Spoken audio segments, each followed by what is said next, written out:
What's up guys, and welcome back to Tech Lab.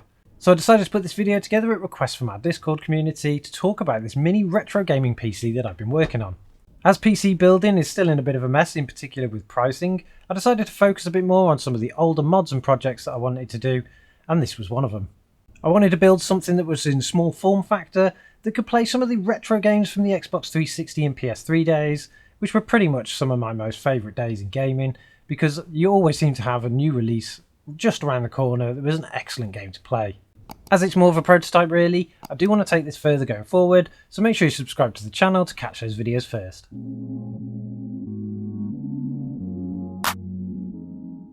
The idea around this system was really simple. I wanted to build a super small form factor PC that could perform as well or slightly better than the Xbox 360. Now that isn't too difficult, and when researching I found that the closest PC parts you can get to the Xbox 360 is a Q6600 from Intel and an Nvidia 7900 GT. Now I didn't have those parts lying around, and I wanted to do it out of all pretty much the spare parts that I had lying around in the studio. I decided to go with something else. For the case we started with an Aerocool CS101. And we basically did a bit of modification to it.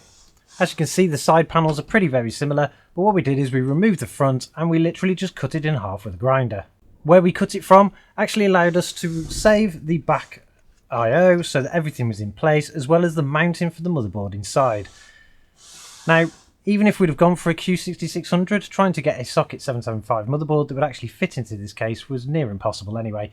So we decided to go with something a little bit more newer, in the form of one of these. Now this motherboard is from a Fujitsu pre-build.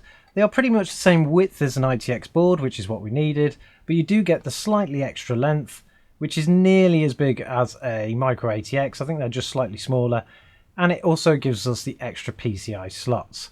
Now these motherboards support up to a 2nd gen Intel or a 3rd gen Intel, which is where we then got the next problem. We started looking at a 2nd gen i5 2320, which was very similar, 4-core processor than the Q6600, but it was actually quite a substantial power drawing processor. At 95 watts, according to the Intel website, it was really going to put our PSU under a bit of strain. So instead we decided to opt for one of these. Now this is an Intel i5 3570T, so it makes it more of one of those mobile processors, which has a significantly lower TDP in terms of power, which would be perfect for this system, running in at about 45 watts. And with the actual lower clock speeds that we're going to get because of the mobile processor, it meant that we were getting even closer to the Q66 in terms of performance as well. For the graphics card, we needed something low profile, and we opted for an R7 250. Now the one we picked up was from XFX, and when it arrived it did have an issue with the fan, but we repaired that as we were doing the rest of the mod.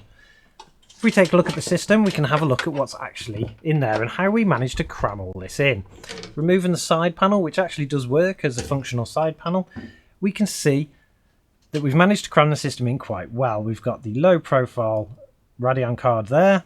We've managed to mount the PSU into the front, and we managed to get away with using the stock cooler that came with the board originally. We've also fitted this with 8GB of RAM, and we've mounted a 80mm fan, which actually came with the case up the top. For the front, we needed to go with something a little bit more unique. Now the front is actually a bit of a rough prototype design more than anything. It's got a trigger button in the front which powers it on and off, and it's got a light system in that button to show you that when the power is on.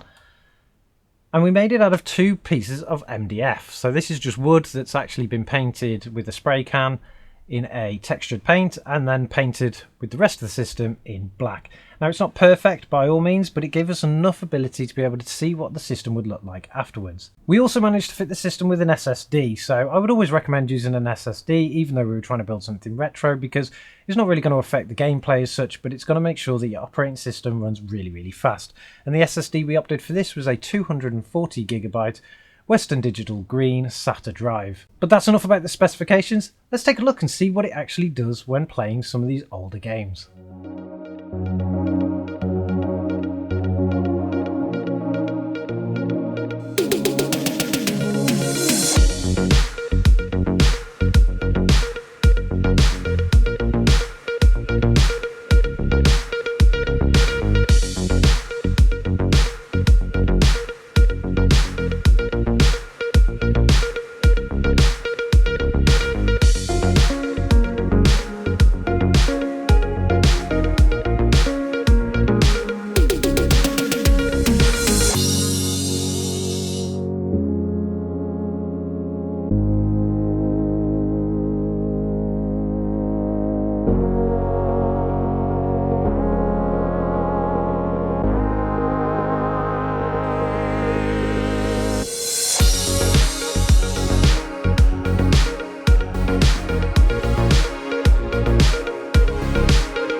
So as you can see from that gameplay, it can more than cope with anything that we throw at it from that era.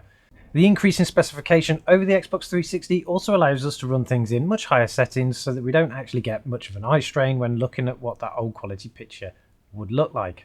I'm actually quite impressed with the way that the system came out, although there's many modifications I want to make going forward, and that's why I said in the initial intro that this was just a prototype.